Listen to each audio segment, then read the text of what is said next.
Hey YouTube, I thought maybe I'd show you my mouse rack that I built and kind of show you my operation. Maybe it'll help you if you're planning on getting into the business or just raising them for your reptiles. First thing, most important that you're going to need if you're going to get into this business is right here, and that would be the cold beer. You gotta have a lot of cold beer to do this. Actually, it's not that bad, but here's my rodent rack that I built. I'll try to go through and explain how I built it in short. So let's get started.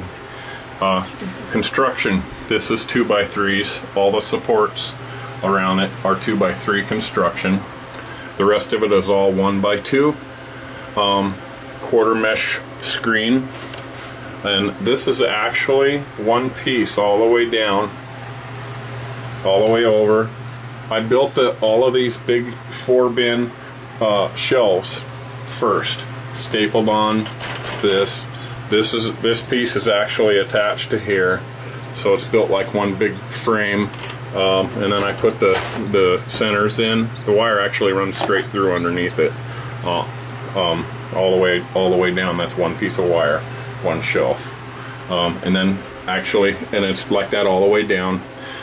When you look at the sides, what I did was I screwed on the bottom a 2x3 right here is screwed to, or a 1x2 is screwed to the 2x3, same width. That you can see, one here, one here.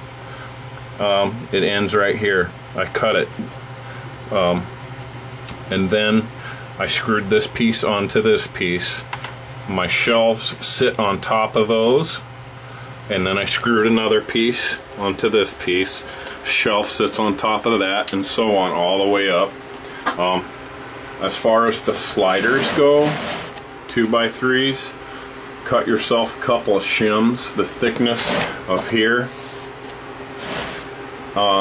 And then I use the same shims all over the whole rack to put the sliders in crossways, and that's pretty much it. That's pretty much how I built it.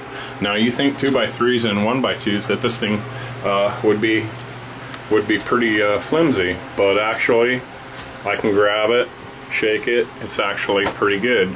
Anyway, that is the construction of it. Water bottles. Still, I'm gonna put the irrigation system in yet with the drippers, but I haven't done it yet.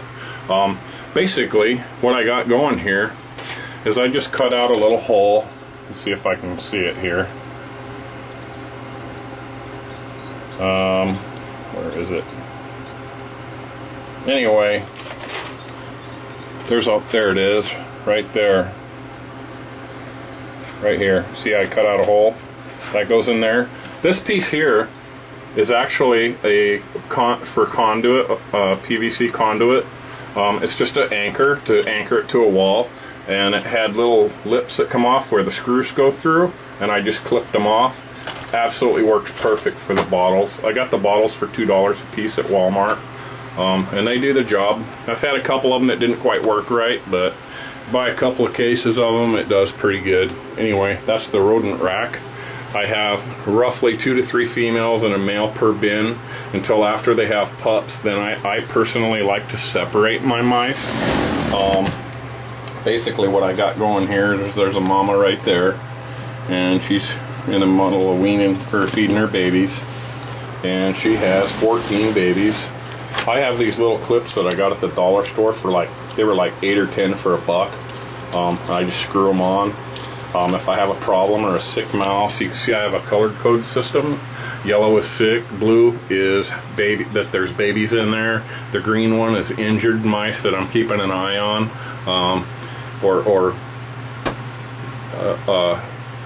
yeah, injured mice. And the red one is pregnant mice that are getting ready to pop. So anyway, that's the rodent rack. That's my color code system. Seems to work pretty good. As you can see, a lot of blue tags there. Then we move over here to my transfer hut. When they're weaned, they come in here. As you see, there's no parents in there. That's all hopper on up. There's no adults in here. There's 70 mice in this today. 70. So if you look, you look inside these things. Lots of mice.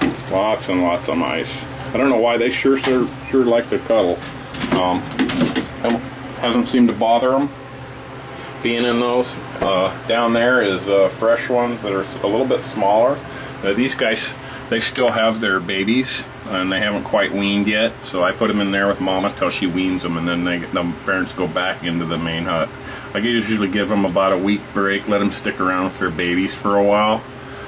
There's 3 or 4 parents in here with babies. So, okay, food.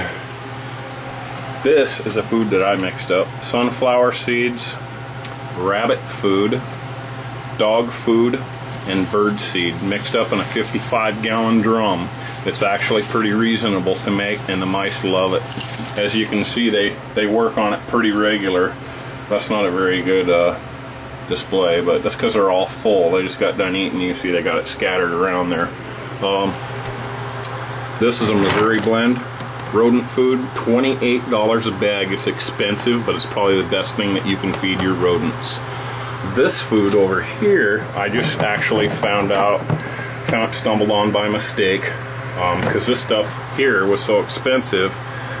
I looked at the ingredients of this. I asked the pet feed store for the biggest food that they had pellet wise, and this is what they gave me. And as you see, they're pretty big, they're pretty hard.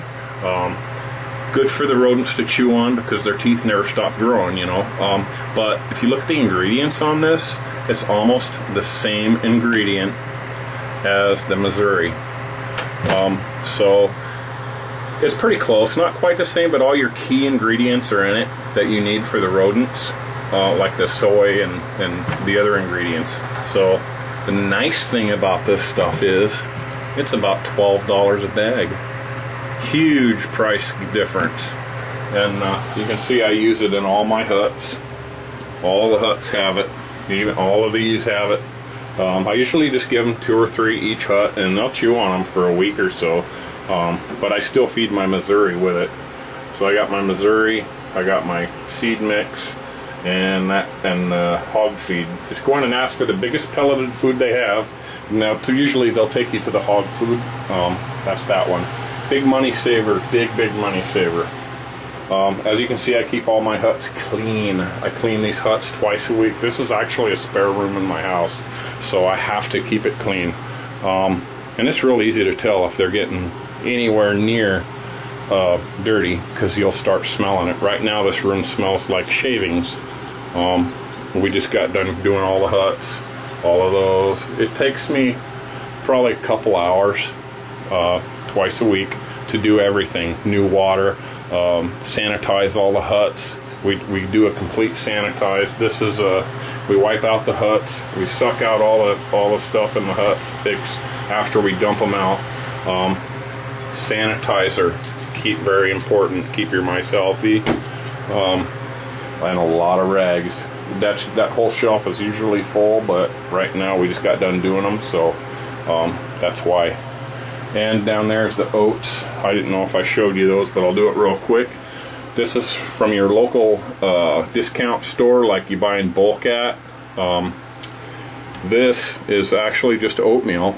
It's a bigger whole oat, not whole oats, but bigger oats, not crushed. On top of, I just throw them right on top of the quarter mesh screen, and that round thing there is just all that is a piece of irrigation. Drainage irrigation, real cheap. Throw it in the chop saw, buzz you off however many you need, and throw them on top. It works really well. I wish I had some kind of a setup, of course, for my Missouri to put on top, but I don't, so I make do with what I have. I don't happen to have $3 grand to spend on an expensive rack system, but this seems to do the job really well. Anyway, this is my second YouTube video. Let me know what you think. Hopefully it was helpful to you. Take care.